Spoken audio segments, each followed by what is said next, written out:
that story alone, let's think about a company like Dirty Buffalo, a company that you and I both like, right? So Dirty Hmm. Buffalo is a company that um, has two or three I think. physical locations. It's like a Yeah. wing joint. That's probably what they would call themselves. They make really good buffalo wings. And I felt like they were constantly trying to get ahead of the curve during all of this. And what's interesting, and the reason I say big versus small in this, is because their business model moving forward, it seems like, is acquiring the Ruby Tuesdays and Applebee's like single standing facilities and putting in one of their locations into a place like that. One of them Hmm. just got announced across the bridge from where I reside. And I'm super stoked about that, even though I don't eat meat anymore. That's a completely different story. I can figure out a way to eat some chicken wing sauce and fries or cauliflower. Right. What the hell am I saying? But, that's that, Applebee's, Ruby Tuesdays, big brands that most people know about. And then there's Dirty Buffalo, who no one really knows about, yet they're able to push forward as a small business and actually capitalize off of big brands. Yeah. And we that was one of the things that we talked about a lot last year was I mean, it's the wild, wild west. Go try something new. I mean, nobody knows what's going to work and isn't going to work. Don't be afraid to fail. If it works, you're ahead of the game. If it doesn't work, learn from it. Try something different. I mean, you're going to fail even when things are going well, right? I mean, it's like, Right. I mean, it's to me, it's always like that thing that I spent more time on did far less than the thing that I spent 2 ounces of time on. And Right. it always ticks me off because I'm like, oh my God, that thing should be so much better than it is. And then some random thing does better. And I'm just like, I put no time into that. Yeah, I was just listening to someone today on my run, and he was talking about, I can't think of his name right now, but he was saying that he wants to be failing at least 30 to 40% of the time. And if he's not failing 40% of the time, then he's not trying hard enough. Yeah, I think the word failing is interesting. Mostly because I feel like you're not really failing, but it is like the buzzword that people Right. use. Well, I Um, mean, geez, you look at Chick-fil-A, man. I think the only time that the drive-through is not wrapped around the building is on Sundays. or when they're closed, yeah. And if it's just stunning to me. I mean, now they have tents set up that cars are driving through. I Yeah, mean, why do they have tents? I would assume is to keep the people out of their employees out of the rain. But Hmm. yeah, I mean, it'll be interesting to see how their new locations, if they're going to be designed differently. And I think the Starbucks is already talking about what their new build outs are going to look like. Hmm. In what regards? Like why? Just in terms, I think of like just seating in general, and if you can do different, smaller pop up things that don't require the Well, tables and chairs. I mean, I think oftentimes we forget to think about, okay, like how much of this when something is in a good market, right? And that market doesn't necessarily have to be a city; it can just be like things were really good, right? And so you have a lot of fat. Typically when things are going well, and oftentimes when you are more broke, you or market isn't doing as well, or commerce is different, you learn a lot more in down times rather than high times because Mhm. you see it with a different lens. Right. And you think about Starbucks.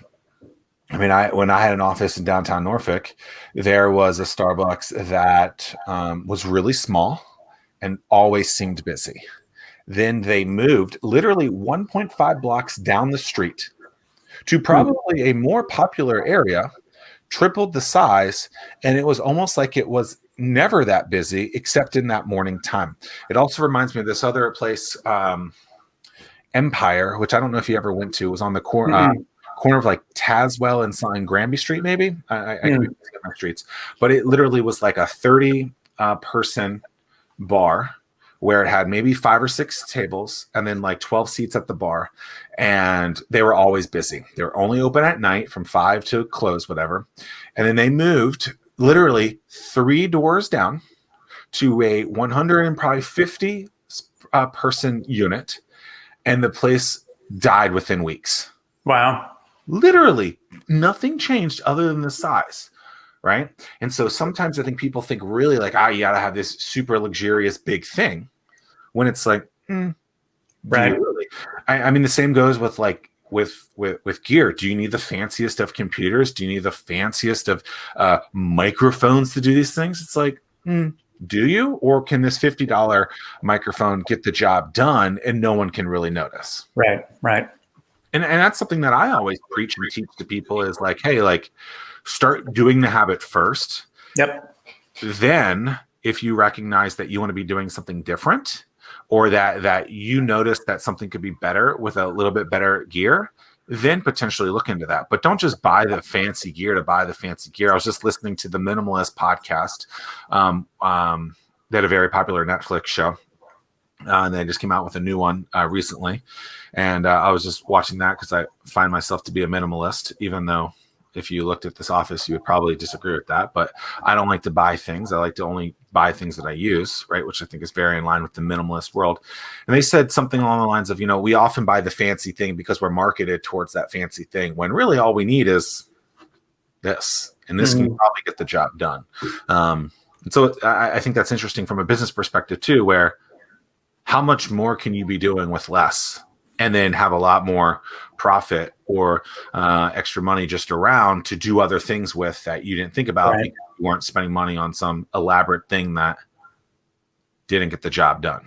Well, or even just having the courage or belief in yourself to start out small, knowing that you have an end goal in mind. I mean, you look at the story of Netflix.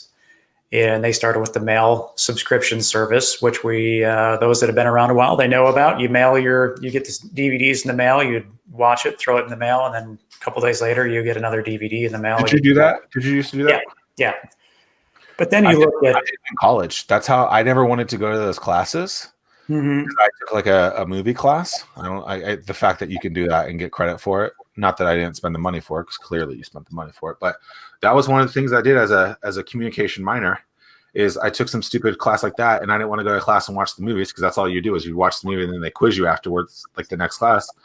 So I just Netflixed those movies, watched them there. Yeah. Well, and then they struggled with the whole streaming side. But you look at where they've gone from streaming. The content wasn't good when it first came out. Then they expanded the content. Bandwidth became increasingly better and better and better. And now that even the streaming side is an afterthought, in the sense of now they're known for the different shows that they're making and producing. The Orange is the New Black and 13 Reasons Why, all that kind of stuff. I mean, they're now a production. $8 billion in original content in 2018 alone. I said a few years ago, watch, because at the time there really wasn't A-list players on there yet. I said, wait till you get the A-list players in there, and then it's going to be game over. Yeah. Right? So the only A-list player that I feel like they don't have yet is The Rock, but I think he's creating a Netflix movie at this point. And because George Clooney's been on there, Sandra Bullock, and countless others. And so, I mean, that's a scary thing for other people, and everyone's in the OTT game. But the interesting thing about that is, streaming was terrible back in the day. But I think you have to look at that with the lens that we were talking about before, where it was, okay, but who is doing this well? And the answer was no one.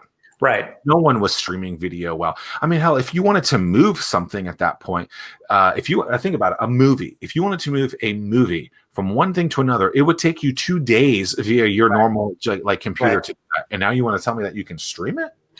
And the other thing that going back with what you're saying, that it comes down to is having the endurance. Going right back to the sports analogy, having the endurance to see something through and sticking with it, knowing and believing what your end goal is, and just not stopping until you get there. How do you